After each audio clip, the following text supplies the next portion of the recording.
Welcome to this course on how to use the Python OR operator.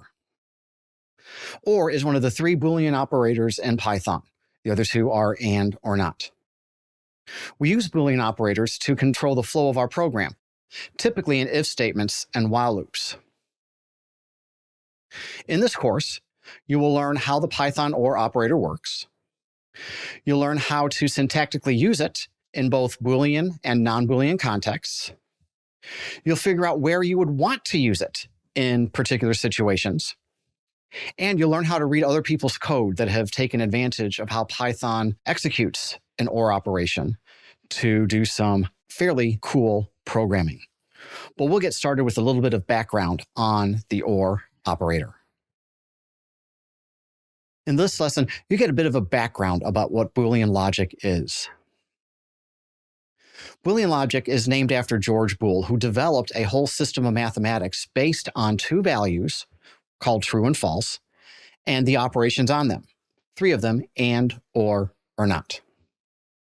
Since computers work in binary, two values, although we call them 1 and 0, Boolean algebra became the natural way to design and build computers. And Boolean expressions are the types of expressions we use in if and while statements. Using Boolean operators can allow you more precise and sometimes more complicated conditions to describe which branch of an if statement to execute or when to repeat an iteration in a while loop. In the next lesson, we'll actually take a look at some terms important to using Boolean logic in Python. In the last lesson, we took a little bit of a look at Boolean logic. In this lesson, we're going to see how Python uses Boolean logic. So here's some terminology relevant to Boolean logic in Python. Boolean is a type of value that can be either true or false. We signify that using the keyword bool for that type, and it's a subtype of the integer type. There are two Boolean values, true or false, and in Python those are capitalized. A Boolean variable is a variable that can have a Boolean value, specifically either true or false. We usually use Boolean variables to indicate if a specific condition is present at a particular time within the running of our program. A Boolean expression is an expression that returns either true or false. It does a computation and returns true if the result of that computation is true, or false if that computation was false. A Boolean context is a place where a Boolean expression is expected, such as in an if condition or a while condition.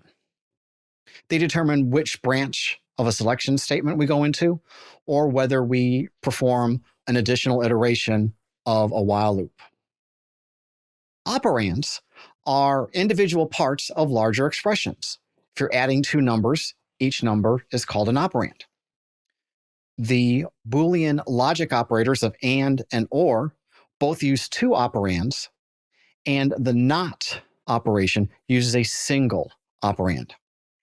And the keywords that we use for these Boolean operators are AND, OR, and NOT. Now let's take a look at how Python implements the Boolean operators.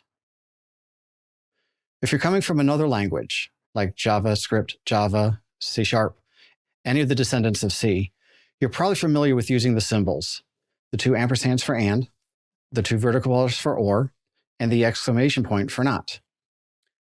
Python actually uses the keywords written in English, AND, OR, and NOT. You would simply use those to separate your two expressions for AND and OR put NOT in front of another expression to do its negation. And in the next set of lessons, we'll take a look at some examples on how you would write expressions using the operator OR. In your preceding lessons, we got a bit of a background about Boolean logic and some of the terms that apply to Boolean operators in Python. In this next set of lessons, we'll actually take a look at how Python uses the OR operator. Generally, the OR of two Boolean expressions is true if at least one of the two expressions is true. This is sometimes referred to as the inclusive OR. It leads to a little bit of confusion because in English, the word OR can have two meanings. Sometimes when we say or, we mean one or the other, but not both. That's called the exclusive or. But in Boolean algebra, Boolean logic, and the way Python understands the word or, we use the inclusive or, which means all we need is at least one of the two expressions to be true. If they're both true, the or of those two expressions is also true. And we'll take a look at some specific examples in Python code starting in your next lesson. Now let's take a look at how we can use the or operator with Boolean expressions in Python. To take the or of two Boolean expressions, you say first expression or second expression. This will evaluate to be true if either the first expression or second expression is true. And if they're both false, the or will evaluate to be false. Remember, this is the inclusive or, where if both are true, the entire expression is viewed as true.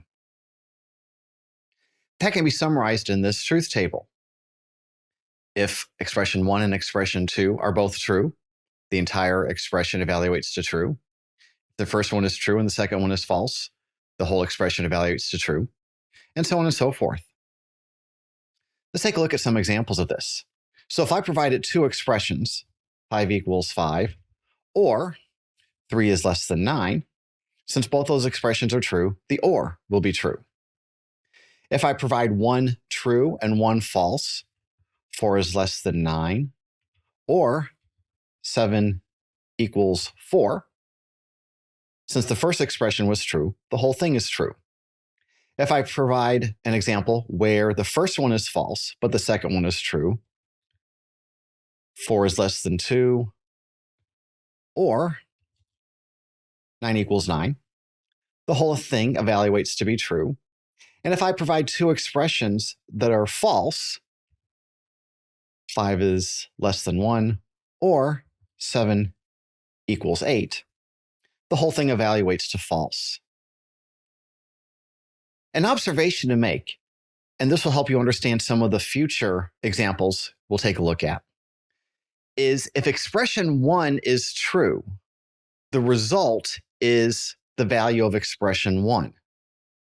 If expression 1 is false, then the result is whatever the value of expression 2 is. And we will see how that's useful when we start taking a look at how we can use or with expressions that aren't Boolean expressions. Let me go back and take a look at the last slide from your last lesson. I want to phrase this observation in a slightly different way.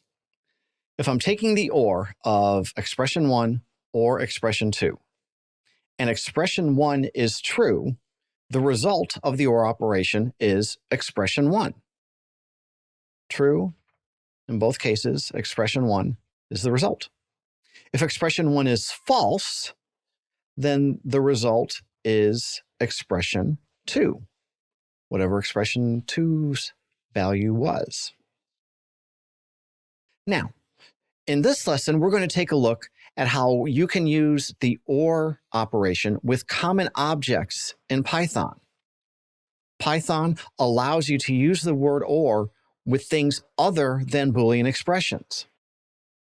But some things that you need to know. All objects in Python have a truth value, and most of them are true. A few of them are false. Items that have values of the keyword none or false are considered false. Numbers of any type that have a value of 0 will be considered false. And empty collections, strings, sequences, tuples, etc., all of those evaluate to false. And if you have a class that implements a method bool that returns false, or has a method len which returns 0 for an object, then that object also will evaluate to false. But otherwise, an object is going to evaluate to true. When you use the or operator in Python between non-Boolean expressions, the result is going to be one of the two expressions. It doesn't convert everything and return a true or false, which some other languages do. If you perform an or between two objects, in Python, the result will be one of those two objects. And the rule is the same as the last observation that I made. If the first object evaluates to be true, the OR operation returns the first object. If the first object evaluates to be false, the OR operation returns the second object.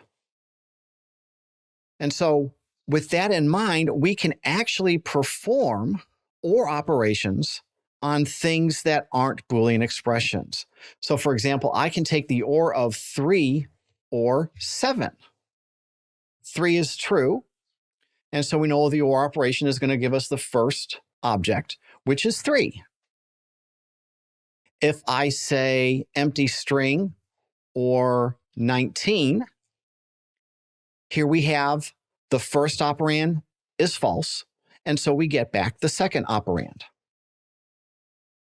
If I have an empty list or an empty tuple, because the first expression is false, I get the second expression back. Let's see, which case haven't I done? I've not done where the first one is true, 18, or the second one is false. We get the first one back. So again, an object can have a truth value associated with it. If we use objects in an OR expression, then if the first object evaluates to be true, we get the first object. If the first object evaluates to be false, we get the second object. In your next lesson, we will take a look at what happens when you mix Boolean expressions with objects in an OR statement. 2 lessons ago, we saw how the word OR worked on connecting 2 Boolean expressions. In your last lesson, we saw how it worked with objects. And in both cases, the behavior was about the same. If the first object or the first expression evaluated to true, you got the value of the first expression or the first object. If the first expression evaluated to be false, you got the second expression or object or its value. If you mix the 2 operations, the results will be what you would expect. If the left operand evaluates to be true, whether it's a Boolean expression or an object or other expression, you get that value back. If it's a Boolean, you get true. If it's not a Boolean, you get that object. If the first operand evaluates to be false, then you get the second operand, whatever it is. So it's basically the same rule. If X is true, then you get X. If X is false, you get Y. And that behavior is consistent through all 3 of the cases that we have looked at. So if I have a Boolean expression, 3 is less than 7, or an object, say a string, since 3 is less than 7, that's true, and that's a Boolean expression, we're going to get the Boolean value true back. If I switch these around, since high is true, it's not an empty string, we're going to get high back. If I provide it with a false Boolean expression, 4 is greater than 18, or 7, the first expression is false, so the result of the OR operation is the second expression, which is 7. And if I switch those around,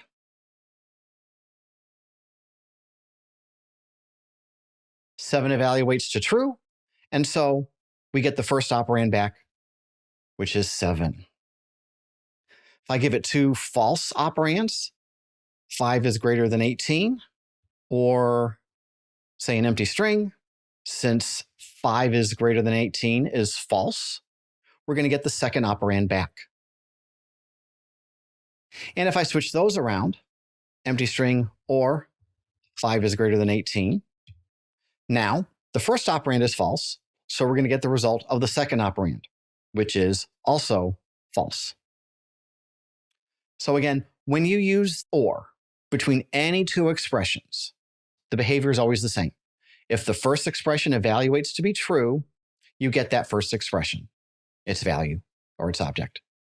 If the first expression evaluates to be false, you get whatever the second expression's result or object is.